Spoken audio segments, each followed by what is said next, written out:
Hello everyone. ఈరోజు మీకు నేను ఎంతో టేస్టీగా, హెల్తీగా తినే నూడిల్స్‌ని చూపించబోతున్నాను. దీనిలో స్పెషాలిటీ ఏంటి అంటే దీనికి సాస్ అవసరం లేదు. అలాగే ఇది చాలా హెల్తీగా కూడా అండి. ఇవి మైదాతో చేసినటివి కాదు. ఇవి ఊదల నూడిల్స్. ఎంతో ఆరోగ్యకరమైన మిల్లెట్ నూడిల్స్. ఇంకా వీడియోలోకి వెళ్ళిపోదామా? ఇది నూడిల్స్ ప్యాకెట్ అండి. ఇది గోధుమ పిండి మరియు ఊదలతోటి తయారు చేసిన నూడిల్స్ ఇవి. దీనిలోనే మసాలా ప్యాకెట్ కూడా ఉంటుంది. ఇప్పుడు దీన్ని మనం తయారు చేసుకుందాం. ముందుగా స్టవ్ వెలిగించి ఒక మందపాటి గిన్నెను పెట్టుకొని దానిలో నీళ్లు పోసుకోవాలి. నీళ్లు చాలా ఎక్కువ పడతాయండి ఈ నూడిల్స్‌కి. ముందు కొద్దిగా నీళ్ళని పోసుకొని దానిలో ఈ మసాలా ప్యాకెట్ ఏదైతే వాళ్ళిచ్చారో అది కట్ చేసుకొని వేసుకోవాలి. ఈ లోపల నూడిల్స్‌ను కాస్త తుంచి పెట్టుకోవాలి. పెద్ద పెద్దగా ఉంటాయి కాబట్టి కొంచెం తుంచి వేసుకోవాలి.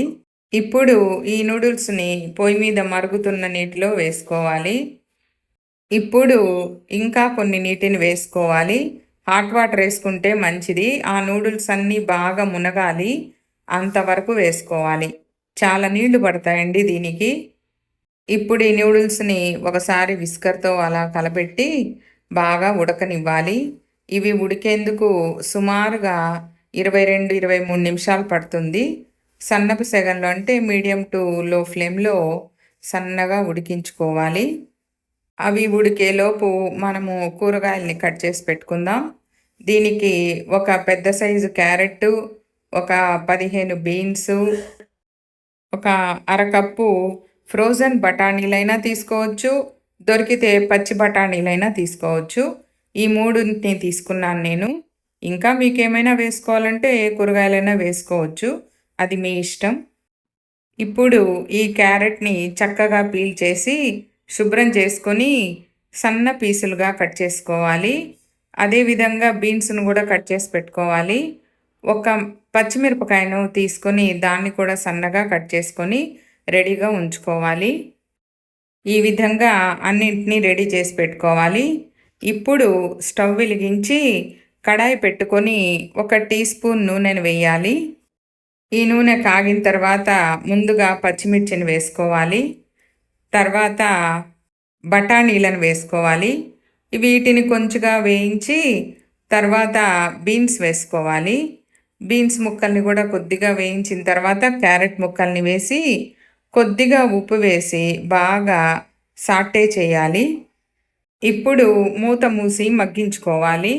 ఇప్పుడు నూడిల్స్ ఉడికాయో లేదో చెక్ చేసుకుందాం.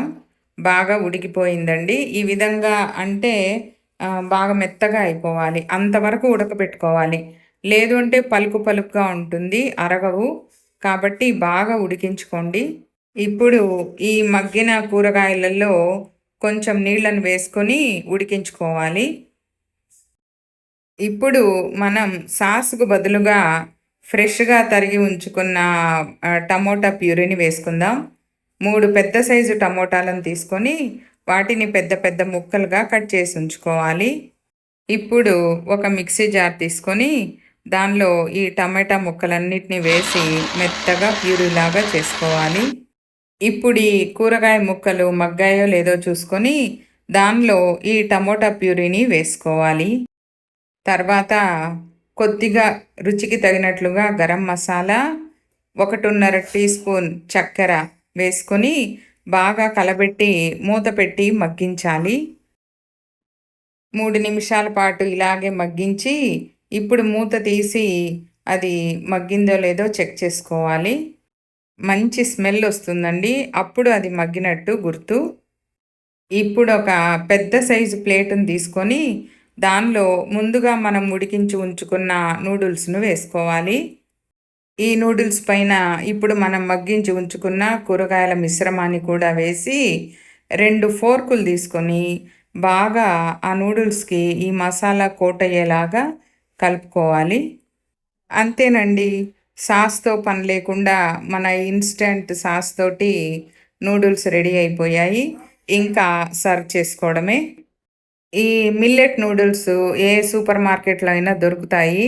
కాబట్టి తప్పకుండా మీరు కూడా ట్రై చేసి ఎలా వచ్చిందో నాకు కామెంట్ సెక్షన్‌లో కామెంట్ పెట్టండి.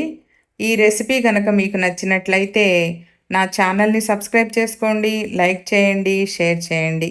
Thanks for watching.